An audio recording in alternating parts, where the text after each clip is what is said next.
Welcome. Today, we're not just recounting a career, we're embarking on an intense exploration of an artistic life that spanned an astonishing 7 decades. It really is astonishing. We're looking at a figure who touched almost every corner of the performing arts landscape. She moved from the rigorous tradition of the classical stage to genuine global cinematic stardom. And we are, of course, talking about Dame Maggie Smith. Of course. Our examination today is focused entirely on the sources detailing her life. The life of Dame Margaret Natalie Smith, who passed away on September 27th, 2024, at the age of 89. And while the world remembers her, especially in her later decades, for that extraordinary wit, Yes, that wit. that wit was honed by decades of incredibly intense competitive work in the theater. It really was. So our purpose here is to analyze the arc of this career. We want to focus on how she managed to transition that incredible stage presence into enduring international screen stardom. And excelling in both. In both dramatic and comedic roles, yes. It's a rare skill. When you just lay out the sheer accumulation of her accomplishments, it's more than impressive. It really defines an era. It does. We're talking about 2 Academy Awards, 5 BAFTA Awards, 4 Emmy Awards, 3 Golden Globe Awards, and a Tony Award. And that staggering collection of honors is significant for what it represents. It's mastery. Mastery across all 3 major acting mediums, the stage, film, and television. And crucially, these awards confirm her status as one of the very few performers in history to have achieved the coveted Triple Crown of acting. So our study today is designed to trace that incredible journey. We'll start from her very first stage appearance at the Oxford Playhouse in 1952. All the way up through her final recorded roles in the 2020s. We really want to understand the context and the technical skill behind each phase of her brilliance. Okay, so let's begin by examining the foundations of her artistry. We'll cover those early stage battles, say, from 1934 to 1968. Maggie Smith, born Margaret Natalie Smith, came into the world on December 28, 1934, in Ilford, Essex. Her origins provide some really crucial context, particularly that early move to Oxford. Right. Her mother, Margaret Hutton, was a Scottish secretary, while her father, Nathaniel Smith, was a public health pathologist. He held a position at the University of Oxford. So the family relocates. They relocated to Oxford when she was just 4 years old, and that really set the scene for her future artistic path. And it was there, in Oxford, where she made that decisive pivot toward acting. She attended Oxford High School, but then at 16, Just 16. she made the choice to leave traditional schooling behind and dedicate herself completely to studying acting at the Oxford Playhouse. Her professional stage career officially launched in 1952. She was only 17. Her debut was playing viola in a production of Shakespeare's Twelfth Night, and this was specifically under the auspices of the Oxford University Dramatic Society. So she jumps right into the deep end with classical texts. Immediately, this immersion in demanding texts right at the beginning. It just speaks volumes about her confidence in her direction. And it wasn't long before she was in North America. No, the late 1950s saw her make her professional debut on Broadway. That was in 1956, in a review called New Faces of '56. It gave her some brief exposure there, but her true foundational growth happened back in Britain. And the sources point to a very specific moment that signaled her rising dominance on the British stage. They do.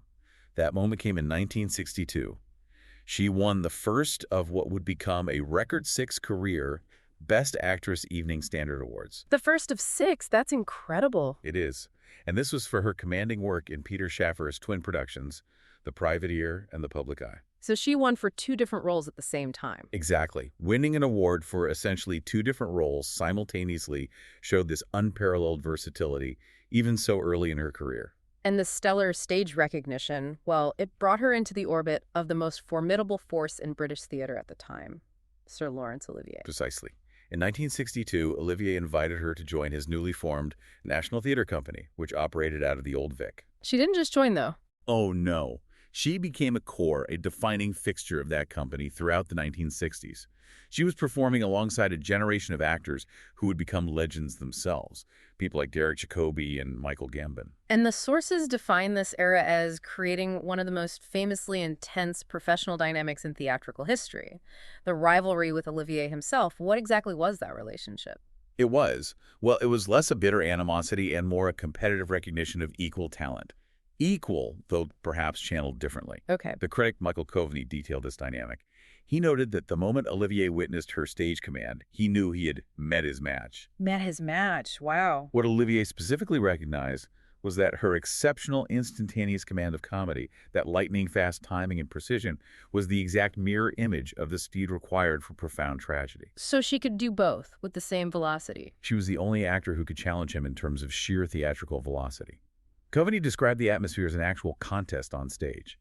He said she was the only actor who had ever been quicker than Olivier himself. And that professional intensity, fueled by ambition and just this massive talent, it sometimes manifested in physical ways, particularly during the landmark 1964 production of Shakespeare's Othello. This is a remarkable anecdote that illustrates the often volatile, demanding nature of that golden age of acting. Sounds it. The sources recount that during a performance of Othello, Olivier struck her across the face in character as Othello striking Desdemona with such force that it actually knocked her unconscious for a moment. That's shocking. It is, and she spoke about this specific detail years later, in 2015 and 2018.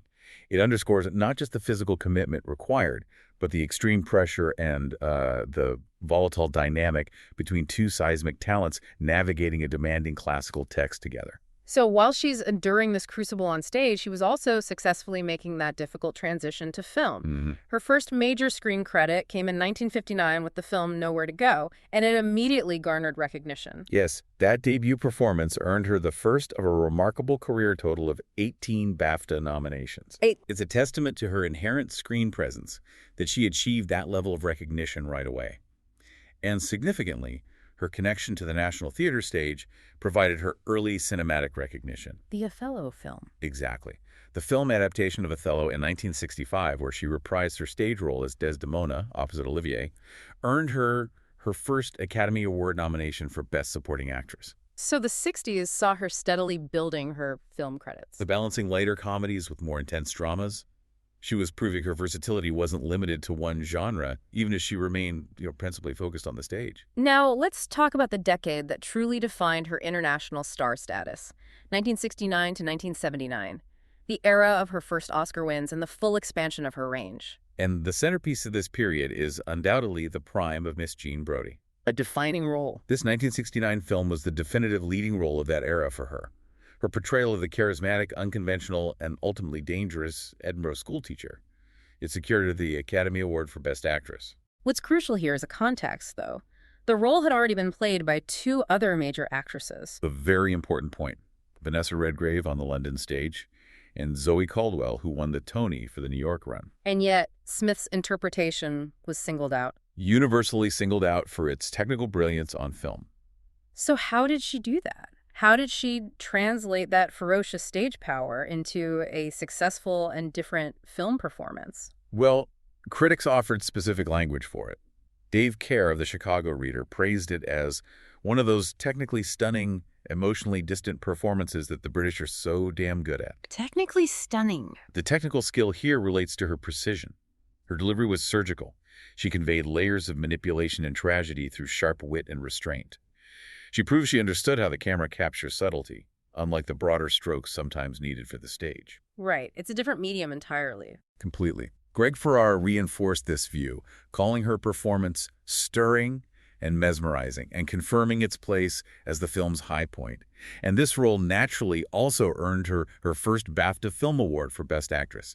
It was a milestone. But even with this new cinematic stardom, the sources show she never abandoned the stage. The 1970s theatrical career was absolutely flourishing. Absolutely. It signaled a consistent devotion to the craft's roots. In 1970, she took on the complex, highly demanding title role in Ingmar Bergman's London production of Ibsen's Hedda Gabler. And that secured her second Evening Standard Theater Award for Best Actress. It did, showing that she continued to master the most challenging roles in the dramatic canon. Then, mid-decade, she found major visibility on Broadway again. This time starring in Noel Coward's farce Private Lives in 1975, directed by the legendary Sir John Gielgud. And this production led to her first Tony Award nomination. The critics for Private Lives were key to understanding her versatility, weren't they? They were. They didn't just focus on her cutting verbal wit, which was well known by then. They focused on her command of a physical comedy. Which is a totally different skill set. Totally. The New York Times critic, for example, delivered high praise by describing her body on stage as seemingly able to spin, lurch, missing yards at a time before another foot comes down. Wow. The result was moments of physical comedy that were explosively hilarious. This shows she wasn't just an actress of words and restraint. She was a master of farce, capable of that precise, total physical commitment required to generate belly laughs. At the same time, starting in the mid-70s, she began an extensive multi-year engagement with classical theatre outside of London, specifically at the Stratford Shakespeare Festival in Ontario, Canada. Yes, this seems like a very deliberate artistic choice to stay connected to Shakespearean rigor. A massive commitment. It was. It ran from 1976 through 1980. She tackled some of the largest and most challenging classical parts, demonstrating a hunger for continued artistic challenge even as her film career was peaking. What roles did she take on? She played Cleopatra in Antony and Cleopatra in 1976, Queen Elizabeth in Richard III, Titania and Hippolyta in A Midsummer Night's Dream, and Lady Macbeth in 1978. That's a huge undertaking. This period is essential because it shows an artist intentionally dedicating 4 years to the most difficult roles in the English language canon.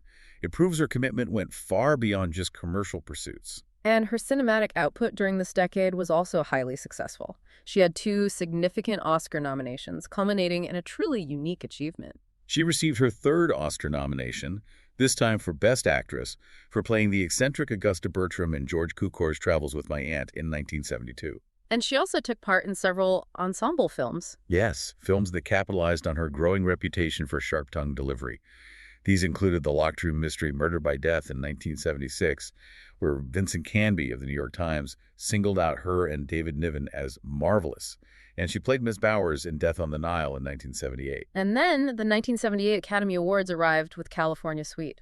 This role led to a piece of trivia that is arguably one of the most remarkable accolades in cinematic history. Indeed.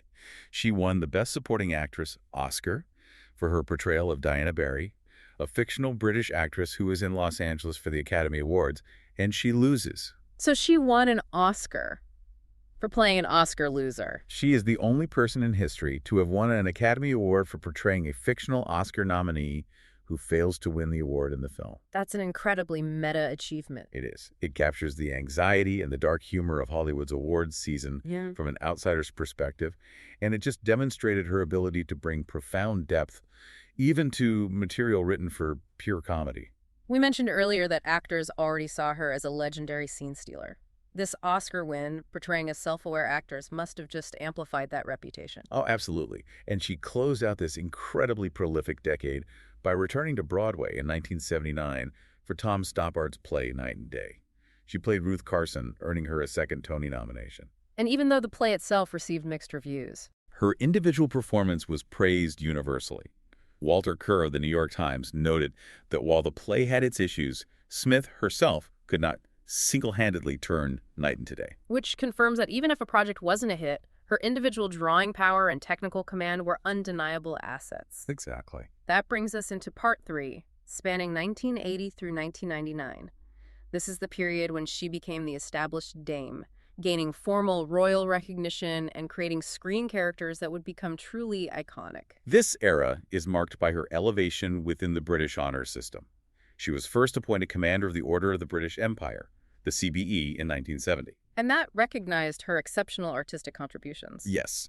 Then, 20 years later, in 1990, Queen Elizabeth II elevated her to Dame Commander, or DBE. These honors really track the trajectory of her career, recognizing her importance not just as an actress, but as a national cultural figure. The 1980s were dominated by notable film roles, leading to a consecutive run of BAFTA success.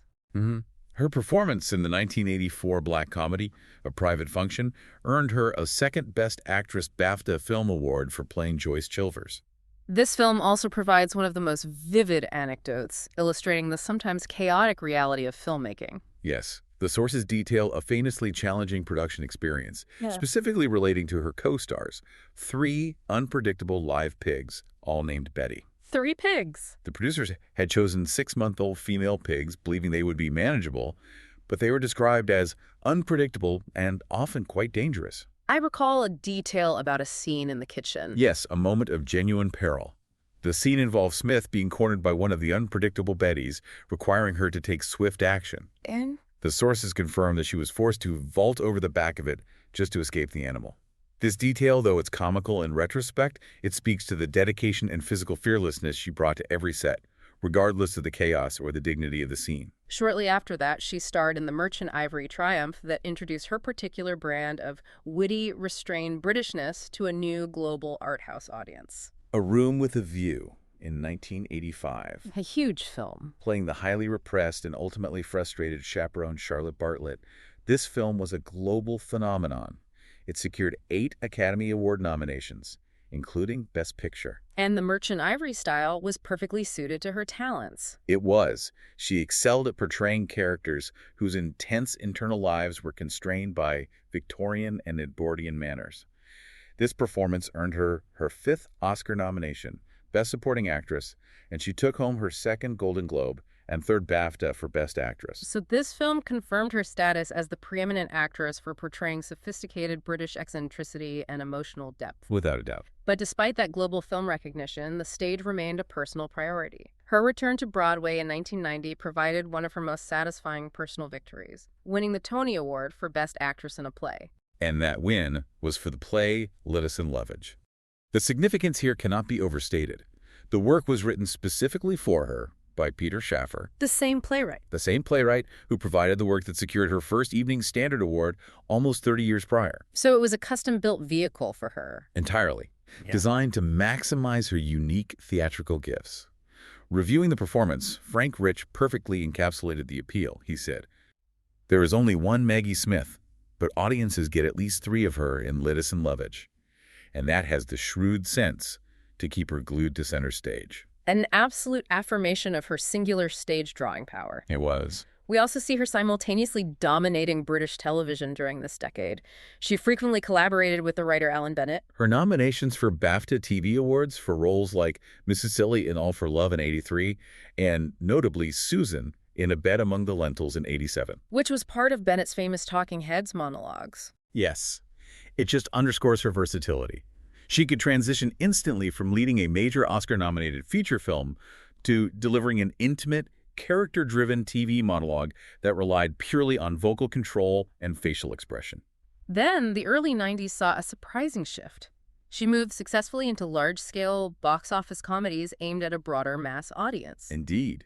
This is when she became Granny Wendy in Steven Spielberg's 1991 blockbuster Hook. Showing her appeal could cross generational lines. And then came her highly memorable turn as Mother Superior in the hugely successful 1992 film Sister Act and its 1993 sequel. I think everyone remembers that role. In Sister Act, she perfectly balanced the role of the straight-laced religious figure against the chaos introduced by Whoopi Goldberg's character.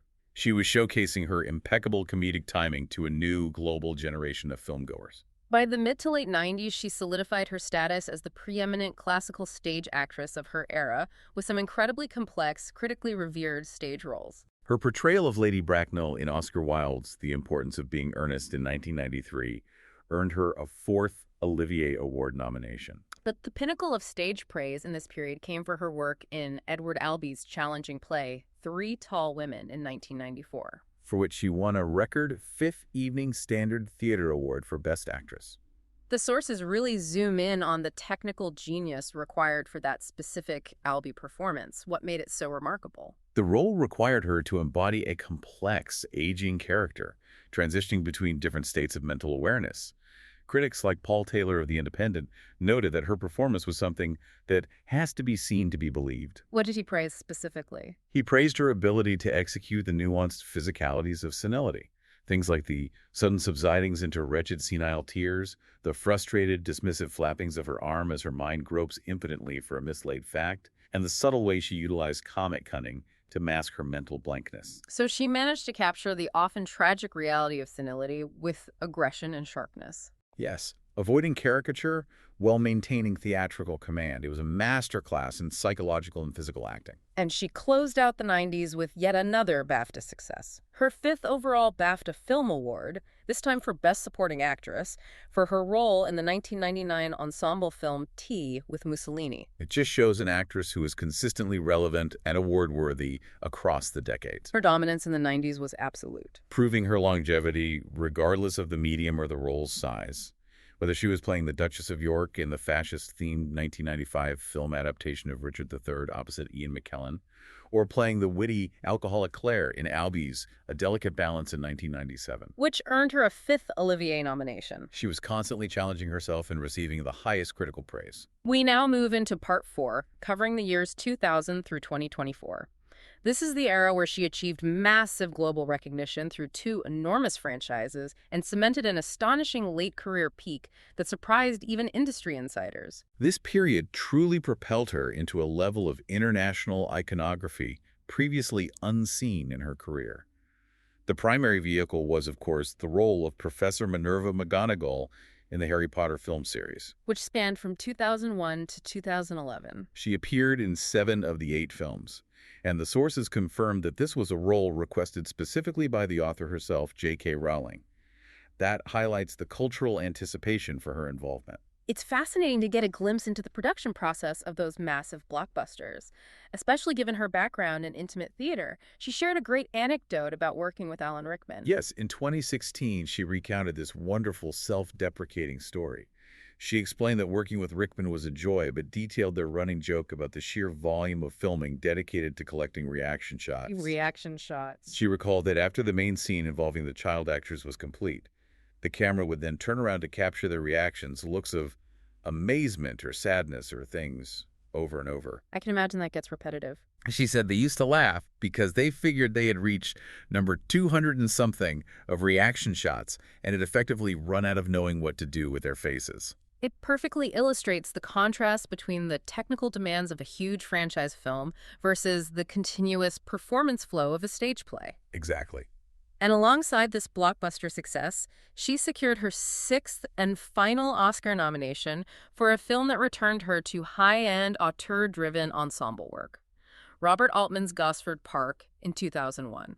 Playing the highly memorable and haughty Constance, Countess of Trentham, she was nominated for Best Supporting Actress alongside her co-star Helen Mirren. And Gosford Park was immediately hailed by critics. Oh yes. Roger Ebert gave it his highest rating, calling it a joyous and audacious achievement. This nomination confirms that even as she became Professor McGonagall, she was still actively seeking challenging, nuanced material directed by major cinematic voices. Her recognition on television also hit a new peak shortly after this. In 2003, she achieved her Triple Crown of Acting when she won her first Primetime Emmy Award. That was for lead actress in a limited series or movie for the HBO film My House in Umbria. So that achievement came 40 years after her early-stage triumphs. 40 years. And throughout this decade, she continued to demonstrate dedication to the stage, notably touring Australia in a revival of Alan Bennett's Talking Heads in 2004, taking her acclaimed dramatic work directly to international audiences. And then, the role that truly cemented her status as an unprecedented international icon late in life. Violet Crawley, the Dowager Countess of Grantham, in the television series Downton Abbey. From 2010 to 2015, this role became a global cultural phenomenon. It earned her massive newfound international fame, particularly in the U.S. The Dowager Countess, with her cutting one-liners and perfect delivery, became iconic almost instantly. The Emmy recognition was immense. She won 3 Primetime Emmy Awards for Outstanding Supporting Actress in this role, in addition to a Golden Globe and multiple Screen Actors Guild Awards. And that unique structure of the role delivering wisdom and zingers with impeccable comedic timing, it required all the precise stage discipline she had honed over 6 decades. Completely. The character transcended the show. It became a shorthand for sharp, elderly wit worldwide.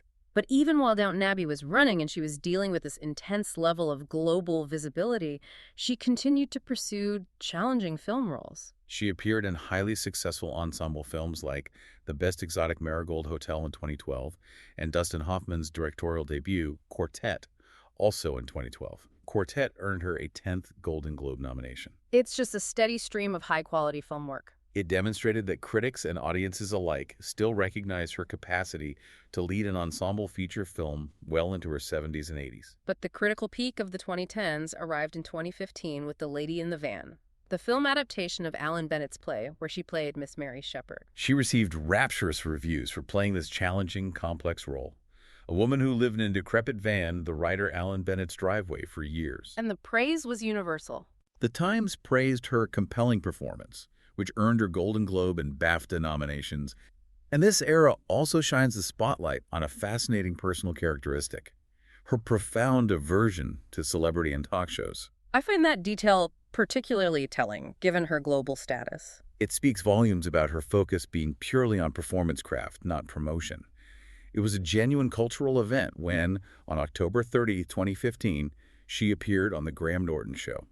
Her first in how long? It was her first appearance on a British talk show in a staggering 42 years. 32 years. That immense gap highlights her unwavering commitment to privacy and her belief that the work itself should be the focus, not the personality behind it. After all the film and television accolades and an 11-year absence from the stage, she made a truly remarkable return to the theater in 2019 at the age of 84. This return was profound.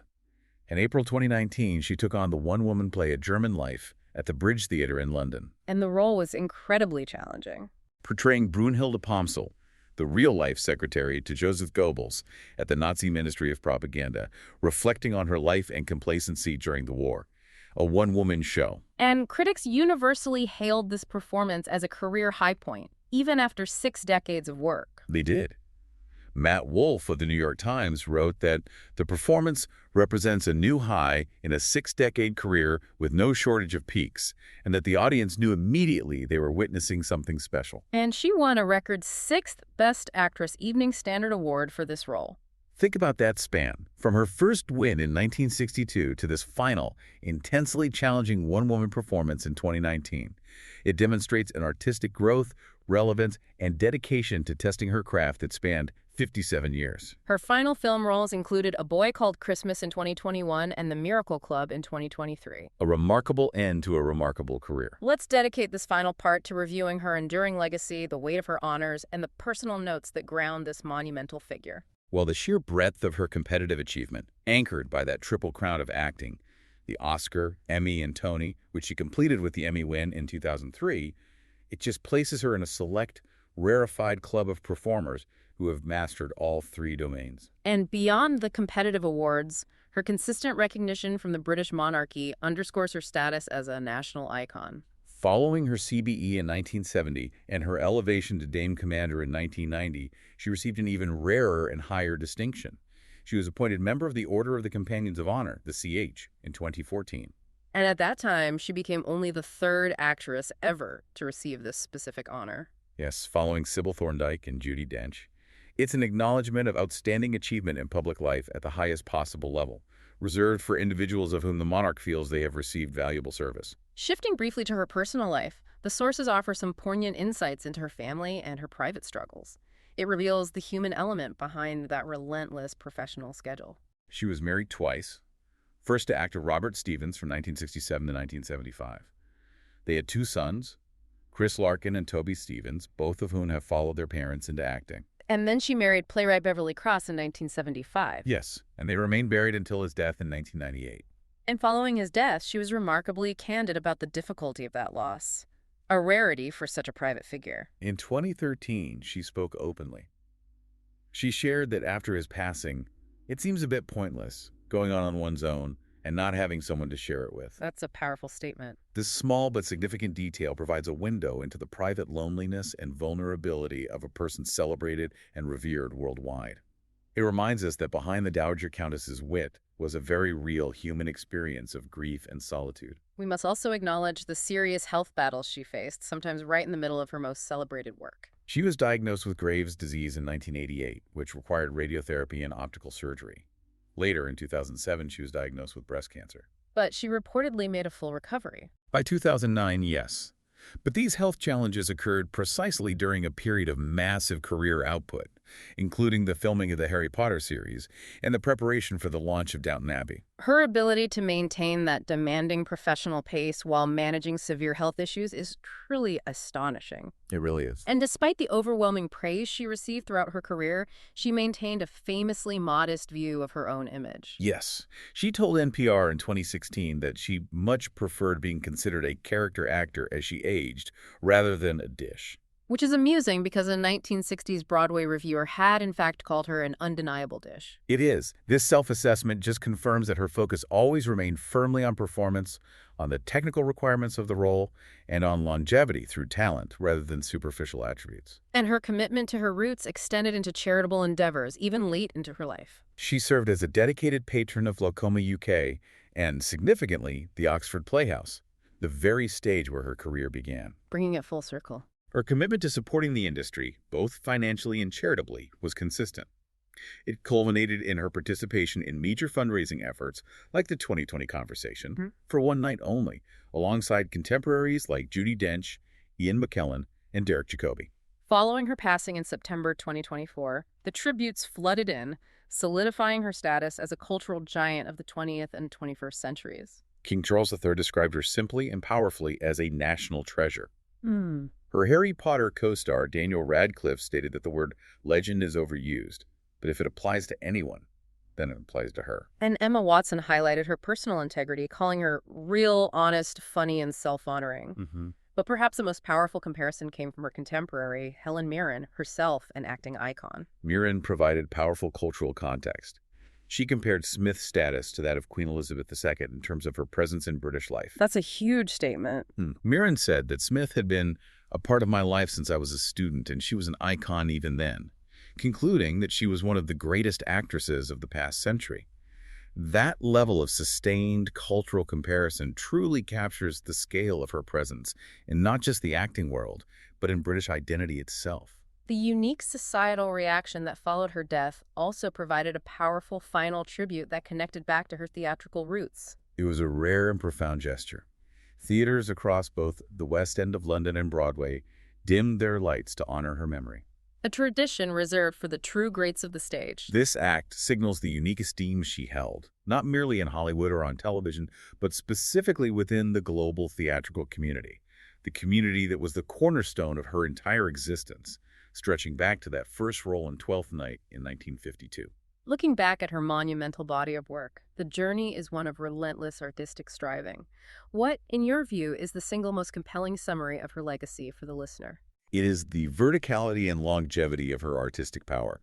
She successfully transitioned from the highly competitive stage environment of the National Theatre, enduring intense artistic demands like those with Olivier, to defining film roles that required precision and restraint, and then finally to television characters that secured her status as a global icon and a master of immediate wit. So her legacy is one of unwavering dedication. Proving that greatness is measured by both mastery of the technical craft and a sustained, dedicated relevance across every imaginable medium and generation. That unwavering dedication and sustained excellence is perhaps best symbolized by that single remarkable data point we discussed earlier, her 6 Best Actress Evening Standard Awards. It truly is the ultimate testament, winning the highest award for stage acting in London 6 times, spanning from her breakthrough performance in 1962 right through to her challenging solo stage triumph in A German Life in 2019. That 57-year expanse. That expanse doesn't just demonstrate consistency. It illustrates persistent artistic growth, reinvention, and critical relevance. That, more than any other single honor, defines the incomparable genius of Dame Maggie Smith.